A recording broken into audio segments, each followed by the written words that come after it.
ஒரு டான்ஸருக்கும் ஒரு ஆர்டிஸ்ட்டுக்கும் எப்படி ஒரு டான்ஸ் ஸ்கில் வந்து மாறுது. ஸோ ஒரு ரிதம் அண்டர்ஸ்டாண்டிங் மூலிமா, ஒரு மியூசிக் அண்டர்ஸ்டாண்டிங் மூலிமா இந்த ப்ராப்ளத்தை சால்வ் பண்ணி ஒரு ஆர்டிஸ்ட். இப்போ விஜய் சார் எப்பவுமே வந்து நீங்கள் அவரோட டான்ஸ் பார்த்தீங்கன்னா அவருக்குன்னு ஒரு யூனிக்னஸ் இருக்கும். இப்போ இன்றைக்குமே வந்து நான் ஃபஸ்ட்டு பிரபுதேவா மாஸ்டரோட ரிஹர்சல் பார்க்கும்போது அவர் வந்து ஒரு கேமரா வச்சு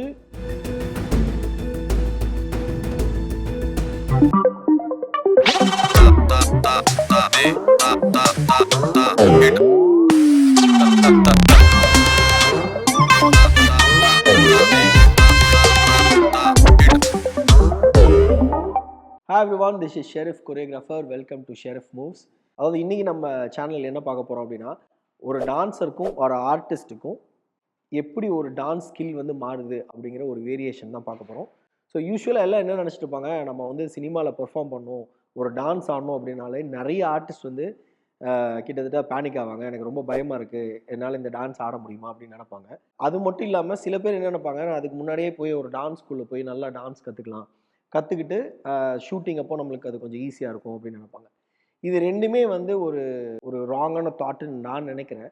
ஏன்னா most of the time first வந்து ஒரு ஆர்டிஸ்ட் வந்து டான்ஸ் ஆடுறதுக்கு பயப்படுறாங்க அப்படின்னா அது காரணம் வந்து அவங்களுக்கு அந்த மூமெண்ட்ஸ் வராதனால கிடையாது, அந்த ரிதம் வந்து அவங்களுக்கு கனெக்ட் ஆகலைன்னு அர்த்தம். ஒரு மியூசிக்கோட ரிதம் அண்டர்ஸ்டாண்டிங் அவங்களுக்கு இல்லை அப்படின்னு அர்த்தம்.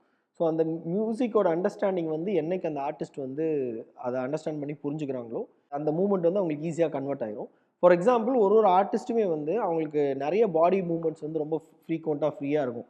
ஏன்னா அவங்க வந்து ஸ்டன் பண்ணுவாங்க, அவங்க நிறைய ஆக்டிங் பண்ணுவாங்க.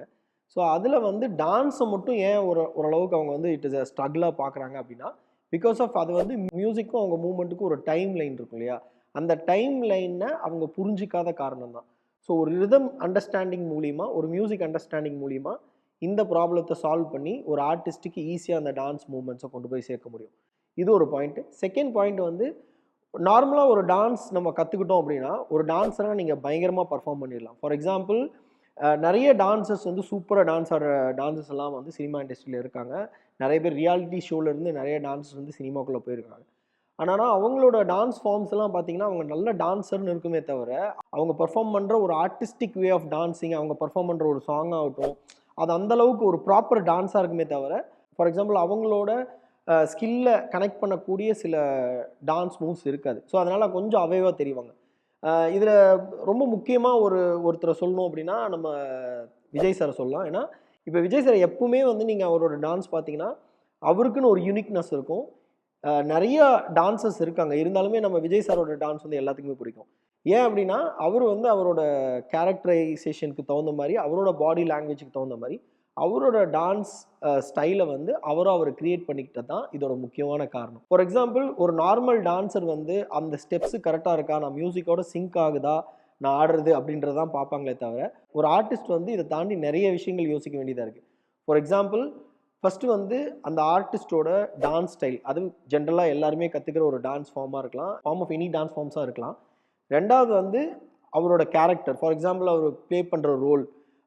இன்ஃபேக்ட் நீங்கள் நான் ஒரு படத்தில் வந்து குக்குன்ற படத்தில் வந்து தினேஷ் அவர்களோட ஒரு டான்ஸ் ஃபார்ம் ஒன்று பார்த்துருப்போம். அதில் வந்து அவருக்கு கண்ணு தெரியாது, லாஸ்ட் ஒரு 30 செகண்ட்ஸ் அவர் டான்ஸ் ஆடுவார். ஸோ அதுக்கு ரெஃபரன்ஸே கிடையாது, ஏன்னா கண்ணு தெரியுங்கனால அவங்க ஒரு டான்ஸ் எப்படி இருக்குன்னு தெரியாது. ஸோ அவங்களோட கேரக்டருக்கு தகுந்த மாதிரி அந்த டான்ஸை வந்து ரியலாகவே ஒரு விஷுவலி சேலஞ்சு பர்சன் ஆடினா எப்படி இருக்குன்னு அவங்க வச்சு ஆடி பார்த்து அதுலேருந்து எடுத்த மூவ்ஸ் எடுத்து அவருக்கு கொஞ்சம் கன்வெர்ட் பண்ணி அப்படி பண்ணதான் அந்த சாங்கு. ஸோ இதான் அந்த கேரக்டர், ஒரு கேரக்டருக்கு தகுந்த ஒரு மூமெண்ட் இருக்கும், ஒரு கேரக்டருக்கான ஒரு மூமெண்ட் இருக்கும், அந்த மூமெண்ட் அண்டர்ஸ்டாண்ட் பண்ணணும். ஸோ ஃபஸ்ட்டு வந்து டான்ஸ்ன்னு சொல்லிட்டோம், டான்ஸ் ஸ்கில்ஸ் தெரிஞ்சிருக்கணும். செகண்ட் வந்து அந்த கேரக்டருக்கான மூமெண்ட்ஸ் தெரிஞ்சிருக்கணும்னு சொல்லிட்டுருக்கோம். தேர்ட் வந்து எமோஷன், அது அவங்க என்ன எமோஷனல் ஆடுறாங்க அப்படின்ற அந்த வெளிப்பாடு இருக்கணும். ஃபார் எக்ஸாம்பிள் அவரோட டான்ஸ் ஃபார்ம் வந்து ரொம்ப அக்ரெசிவாக இருக்கா, இல்லை ஒரு சோகமான ஒரு சாங்க்கு ஆடுறாங்களா அப்படிங்கிறத பேஸ் பண்ணி அந்த எமோஷன் வந்து வெளிப்படும். ஸோ இது மூணுமே வந்து ரொம்ப முக்கியமான விஷயம்.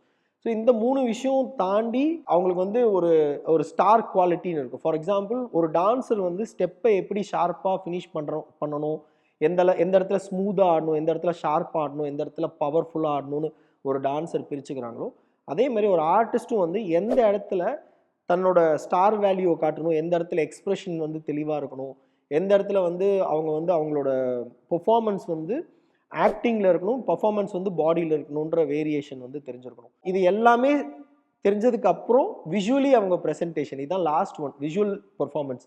நம்ம ஷூட் பண்ணும்போது அந்த பர்ஃபார்மன்ஸ் விஷுவலாக எப்படி இருக்குது, ஏன்னா நம்ம ரெகுலராக ப்ராக்டிஸ் பண்ணி நார்மலாக ஒரு எம்டி ஐயில் பார்க்குறத விட நீங்கள் ஒரு கேமரா மூலிமா ஒரு மானிட்டரில் பார்க்குறது வந்து டோட்டலி டிஃபர் ஆகும். ஸோ இப்போ இன்றைக்குமே வந்து நான் ஃபஸ்ட்டு பிரபுதேவ மாஸ்டரோட ரிஹர்சல் பார்க்கும்போது அவர் வந்து ஒரு கேமரா வச்சு ஒரு டிவி மானிட்டர் வச்சு ஒரு டைமில் ரிஹர்ஸ் பண்ணதை பார்த்துருக்கேன். ஏன்னா அவரோட விஷுவலாக தான் அவர் பார்ப்பார், விஷுவல் எப்படி வருது அப்படின்றது. ஸோ அது ஒரு நல்ல ஐடியாவும் ஒரு நல்ல ஒரு லேர்னிங்காகவும் இருந்தது அதை பார்க்கும்போது. ஸோ இதில் என்ன ஒரு இம்பார்ட்டண்டான விஷயம்னா, ஒரு டான்ஸராக நீங்கள் கற்றுக்கிறத தாண்டி நீங்கள் ஒரு சினிமாக்குள்ளே போகணும், நீங்கள் ஒரு மியூசிக் வீடியோ ஆர்டிஸ்ட் ஆகணும், இல்லை நீங்கள் ஒரு singer, you want to become a dancer, dance in for a music video R film industry அப்படின்னா, இந்த 5 விஷயங்களை வந்து நீங்கள் ரொம்ப தெளிவாக புரிஞ்சுக்கிட்டு அதுக்குண்டான ப்ராக்டிஸை நீங்கள் கொடுத்தீங்கன்னா டெஃபினட்டாக you can dance like an artist. So இதுதான் அந்த டான்ஸ் லைக் அன் ஆர்டிஸ்ட்டுங்கிற ஒரு டாப்பிக்கோட விஷன்.